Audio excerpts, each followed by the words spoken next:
I will explain about beta-oxidation saturated fatty acid. This is the step of reaction. The first is oxidation. In the first oxidation, acyl-CoA dehydrogenase catalyzes the formation of a double bond between the C2 and C3 atoms of the acyl group form the trans delta enol-CoA. There are several separate acyl-CoA dehydrogenase isozymes, each with the different change lengths, prevents short, medium, long, or very long. When the double bond is formed,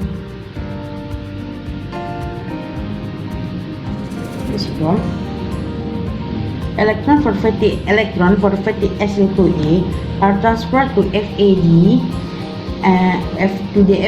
FAD protestic group of acyl-CoA dehydrogenase, and then to another FAD protestic group bound to a mobile water-soluble protein coenzyme called electron. Transferring flavoprotein ATF also accept electron from several other flavoproteins that are not involved to fatty acid metabolism. Electrons are the pairs 2 key in reaction catalyzed by ATF ubiquinone oxidase reductase. The enzyme is embedded in the membrane, and TH2 from fatty acid oxidation enters the pool of TH2 that can be oxidized by the membrane associated electron transfer system. Next, the second step is hydration reaction. Water we added to the unsaturated trans delta enol-CoA. Reduce in the first step this is the isomer of 3-hydroxyl-CoA, the produce of step hydration, and added the water. Reduce the L3-hydroxyl-CoA.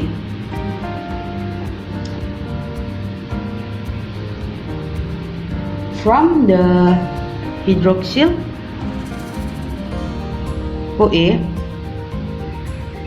and AD plus depend direction, the resulting reduction equivalent and ADH can be used directly in biosynthesis pathway that can be oxidized by the membrane-associated electron transfer system. Finally, in the step 4, thaiolysis, the nucleophilic sulfhydryl group, these sulfhydric groups, attack the carbonyl carbon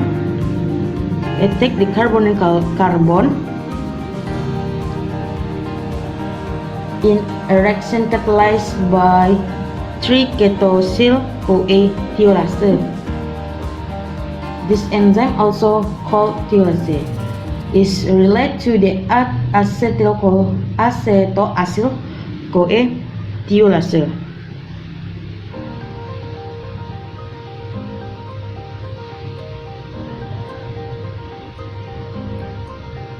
So, it's enough for me. Thank you for attention. Thank you.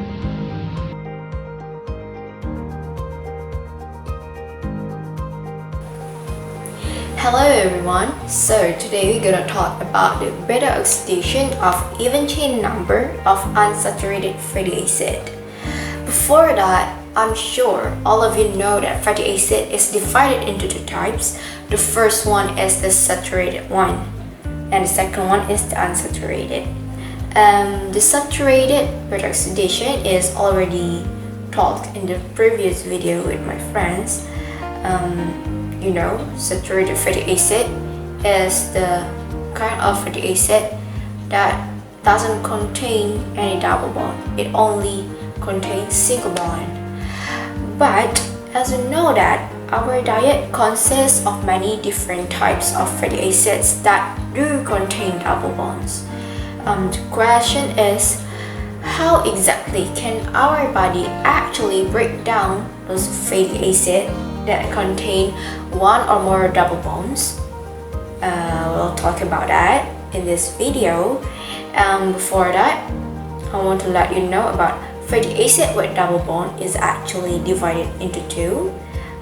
There is a fatty acid with double bond with the odd number of double bond, and there's also the fatty acid with double bond that consists of even number of double bond. The one that I'm gonna talk to you in this video is the fatty acid that contains of even number of double bond. So let's get started. Okay, so now the even chain number of unsaturated fatty acid that we're gonna talk in here is linoleate.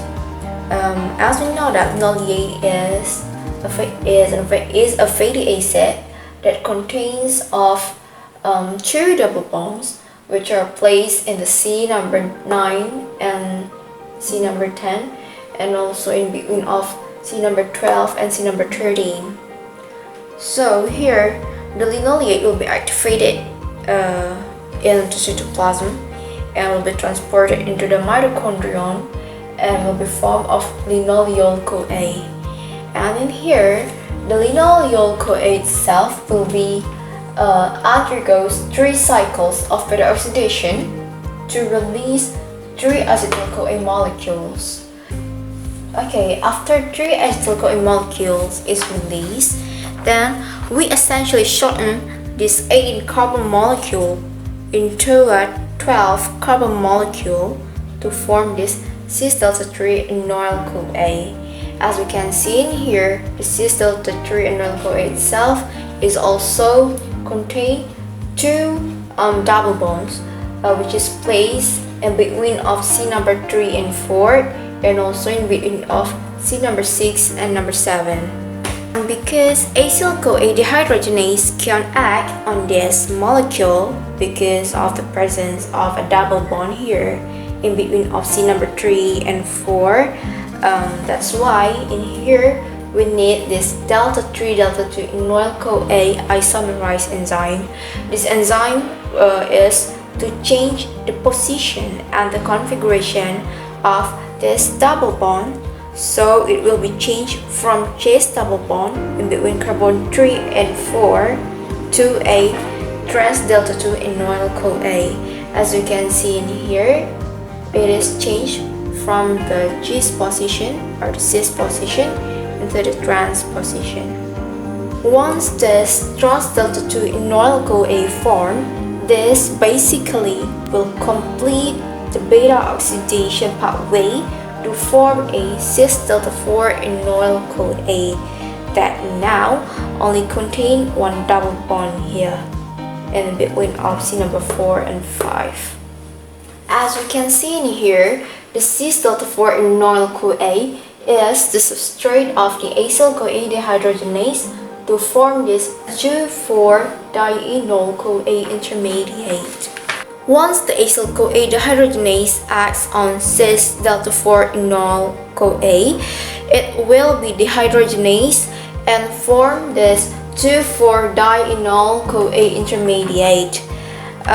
This molecule is not a substrate molecule to enol-CoA hydratase.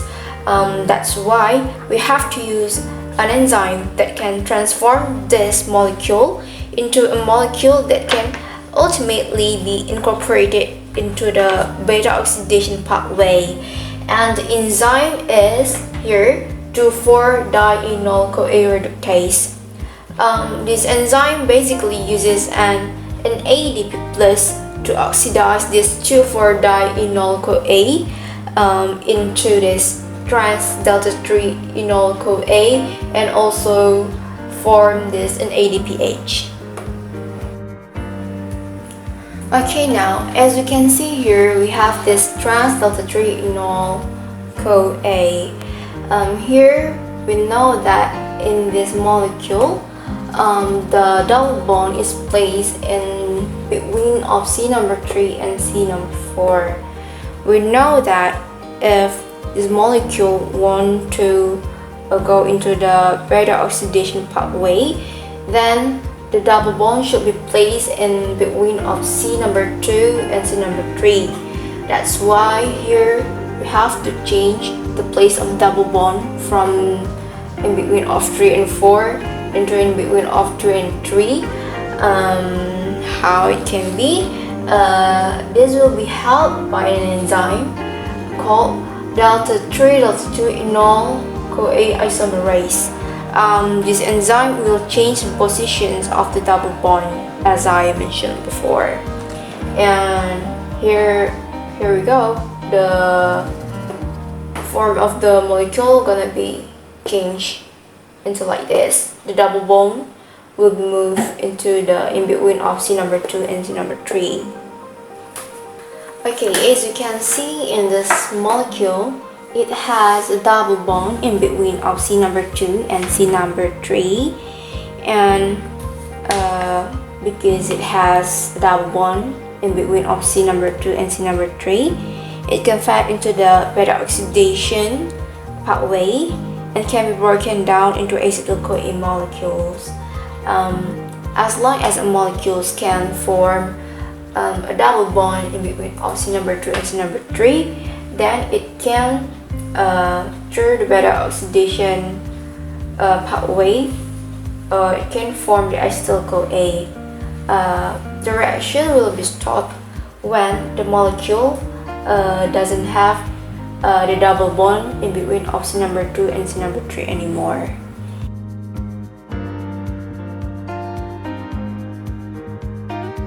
Number one stage is dehydrogenase 1.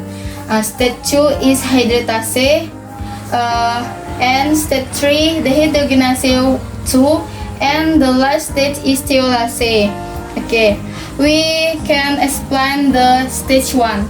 The stage 1 disease is palmitoyl CoA. Palmitoyl CoA acidic by enzyme acyl CoA dehydrogenase, and the FED act as coenzyme. The coenzyme is become FADH2. FADH2 can produce 2 ATP. Kita jelasin, FAD ini dia bertindak sebagai koenzim. Nah, koenzim ini dia akan direduksi menjadi FADH2. FADH2 ini dia akan menghasilkan 2 ATP melalui saluran pernapasan atau fosforilasi oksidatif. Nah, kemudian and then the stage 2 is trans-enol CoA disease reaction. Nah, double chain disease CoA disease reaction. Nah, double chain disease CO can occur hydratase by water and assisted by enzyme enol CoA hydratase. This reaction not result the ATP, tidak menghasilkan ATP di sini. And the next hydroxyl acyl CoA. This reaction is hydroxyl acyl assisted by enzyme hydroxyacyl CoA dehydrogenase 2. NAD+ bertindak sebagai koenzim. The coenzym can direduksi menjadi NADH. NADH plus NADH ini bisa dioksidasi kembali. Nah, oksidasi kembali dia akan menghasilkan 3 ATP molekul, 3 ATP. dan akan menghasilkan ketoacyl CoA. Nah, the last stage ketoacyl CoA. The ketoacyl CoA, one ketoacyl CoA can produce one acetyl CoA, and